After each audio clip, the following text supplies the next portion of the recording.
When Michael Harrison invited me to do the opening keynote again this year at the TalkersNY2017 conference, the big story was the Entercom-CBS merger. And no matter where you work in radio, it will change your game. If you're already working for a CBS or Entercom station, you're probably very eager to know which 14 stations, possibly including yours, Entercom will divest. They'll probably do so via tax-free swaps with other big groups to see who needs to beef up in which markets. So if you are working for CBS or Entercom, you may end up with a new boss. And if you're not, you may end up at an Entercom station. But no matter where you work, this deal will raise the bar for radio generally. The sports portfolio alone will cause advertisers to think of radio differently. Meanwhile, elsewhere in radio, in a filing to the Securities and Exchange Commission, iHeart says there is substantial doubt about their ability to continue as a going concern. There's a lot of doubt in business generally, and it's not just radio. Wait until you see what your TV will do in a couple of years when they repack all the frequencies after the recent Spectrum auction. TV does need a couple of new tricks because it's getting nibbled to death by OTT, over-the-top television. New ways to watch on the internet that are less expensive than cable or satellite TV. Hey, how'd you like to be a shopping mall in the age of e-commerce? Amazon alone is projected to account for 1/2 of all internet-based USA retail sales by 2021, up from 1/3 of sales in 2016. Been to the supermarket lately? You probably checked out with a robot. How about Panera? 24% of its sales are now digital, website, app, or those new kiosks you see out front. Robots will build your next house. They're already building your car.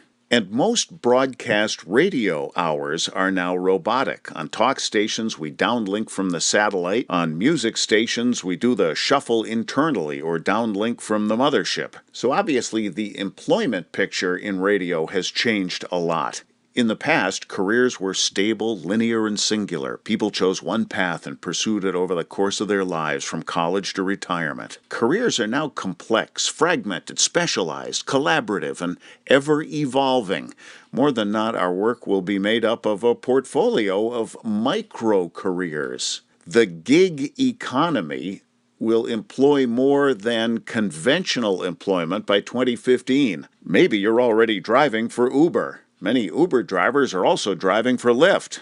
And with the skill set of a broadcaster, you have options.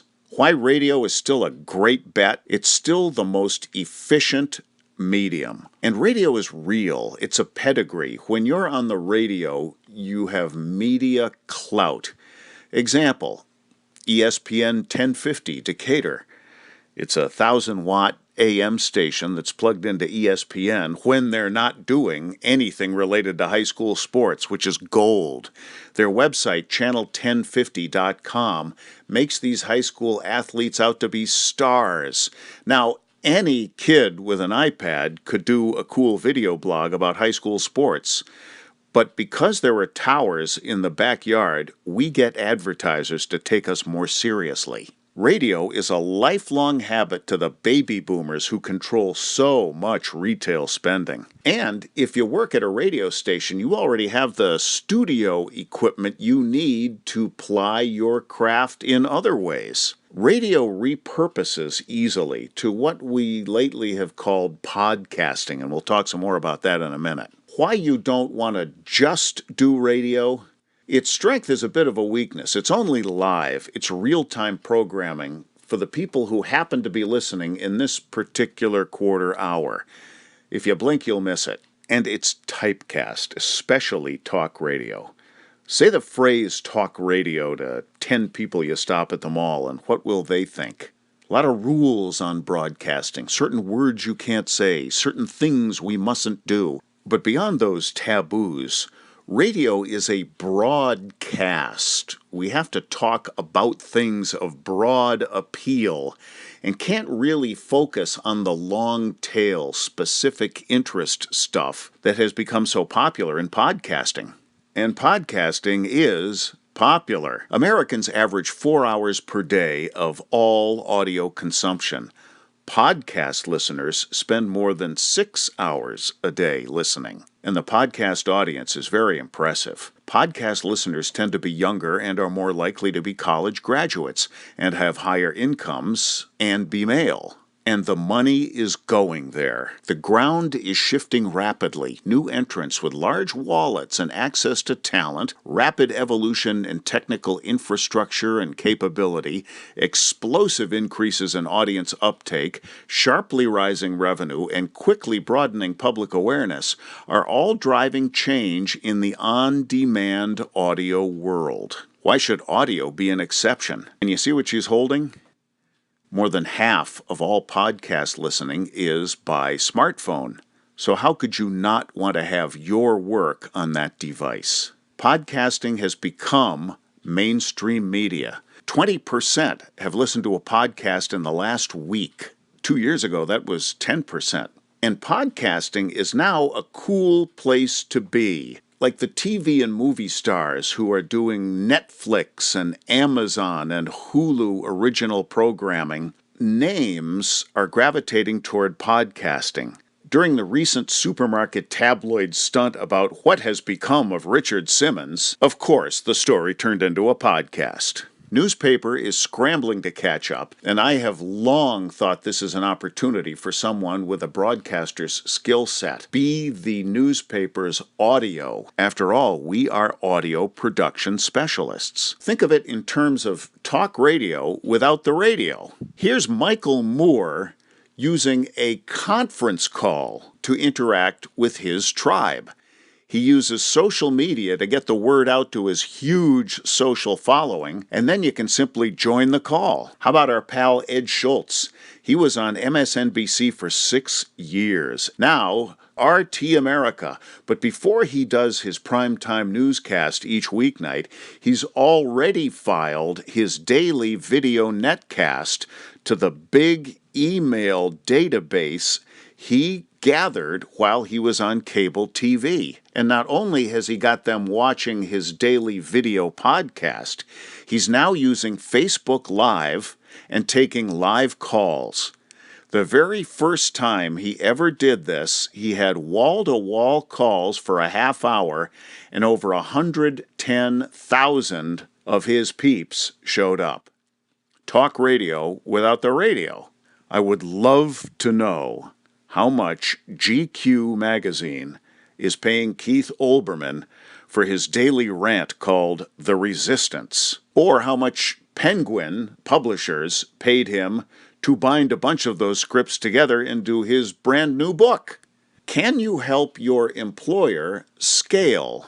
Here's Cheryl Atkinson, late of CBS News, now working for Sinclair Broadcasting on a weekly public affairs show that is on all the Sinclair stations and available for syndication beyond the company. Here's Soledad O'Brien doing the same thing for Hearst Broadcasting. What can you do to help your employer scale? Create something that can run across the entire station portfolio and maybe even elsewhere. Or who else can you work for? Perhaps yourself.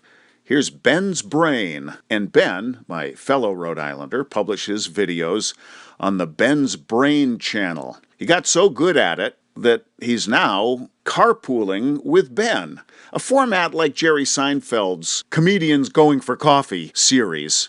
Only Ben is working for Carty's Furniture, the biggest retail advertiser in the Providence market, and he takes people for a ride in his car, which he's got multi-cammed, and publishes these, sponsored by the furniture giant. If you squint, you can see the little stuffed dolls of Nick, Ron, and Pete Carty, the Larry, Moe, and Curly of furniture, in the back seat. Here you see Ben creating local media, sponsored by a local advertiser, interviewing a local author. She's telling her story. And if you remember one thing from this entire presentation, it will be familiar lore to my clients. Everything we do is storytelling. Which brings us to the beer. You remember in the movie Jaws how he drank it all in one gulp? Very authentic, because in the 70s and in the 60s, Narragansett was our own New England beer, the top seller. And they even brought back that famous can, which says, "You're lucky enough to be holding a genuine, collectible, limited edition, retro Gansett Lager can." The graphics on this can are the ones we used throughout the 70s. And yes, this is the can that the captain crushed in that famous movie about the big-ass shark. You see what's happening here? This is a cylindrical aluminum container pressurized for the packaging of malt beverage. That's all it is until you wrap a story around it. Everything we do is storytelling. To conclude, if you're in radio, keep your day job and milk it. And listen to what's coming out the speaker from Clark Howard and Dave Ramsey. Live by their rules. Live below your means. You never know what's going to happen next. Deep dive the sales department. Be their favorite on-air person at the entire station.